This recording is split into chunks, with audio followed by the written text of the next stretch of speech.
Mari kita bahas kuisnya. Saya akan mulai dulu dari soal benar atau salah terkait materi sejarah, kedudukan, fungsi, dan ragam bahasa Indonesia. Baik, nomor 1. Bukti awal bahwa sejarah bahasa Indonesia berasal dari bahasa Melayu diantaranya Prasasti Kedukan Bukit, Prasasti Talang Tuwo, Prasasti Kota Kapur, dan Karang Brahi yang tersebar di wilayah Sumatera. Benar ya? Perlu diketahui juga bahwa sejarah bahasa Indonesia itu juga yang berasal dari bahasa Melayu itu juga ditemukan di prasasti yang ada di Bogor atau di Pulau Jawa. Nah, untuk itulah karena dalam soal ini yang dimaksud hanya yang di wilayah Sumatera, maka di sini digunakan kata di antaranya. Maka jawabannya nomor 1 benar. Nomor 2, salah satu alasan yang menjadikan bahasa Melayu sebagai lingua franca adalah kemudahannya dituliskan dalam sebuah kamus. Bukan begitu ya? Kenapa bahasa Indonesia ini bahasa Melayu ini yang diangkat sebagai lingua franca? Karena sifatnya yang punya penyebaran secara vertikal dan horizontal. Itu jawaban benarnya.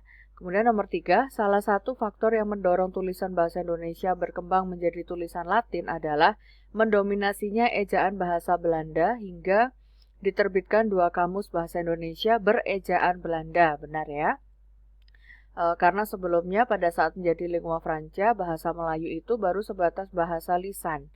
Nah, dengan adanya 2 kamus bahasa Indonesia yang diterbitkan, tetapi di situ didominasi oleh penggunaan ejaan bahasa Belanda, bahkan pada judul kamusnya sendiri, maka dari itulah mendorong bahasa Melayu kemudian berkembang, atau bahasa Melayu yang berasal dari bahasa Indonesia yang berasal dari bahasa Melayu kemudian berkembang, selain digunakan sebagai bahasa lisan juga kemudian dituliskan dalam sebuah kamus.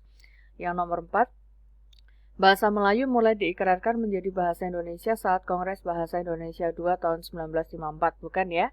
Bahasa Indonesia itu mulai diikrarkannya pada saat Sumpah Pemuda 28 Oktober 1928.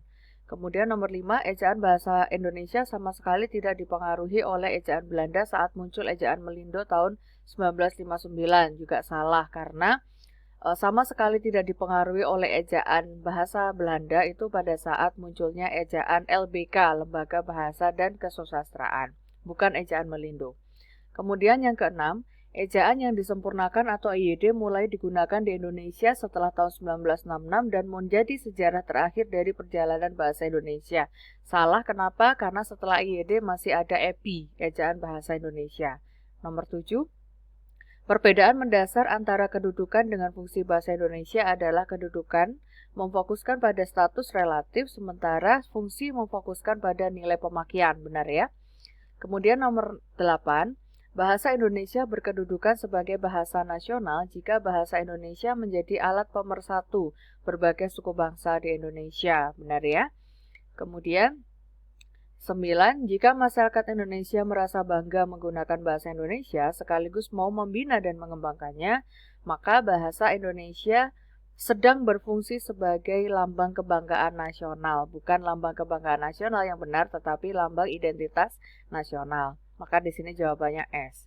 Kemudian nomor 10, ditinjau dari pokok persoalannya, ragam bahasa Indonesia dibagi menjadi ragam ilmiah dan non-ilmiah. Ini jawabannya benar.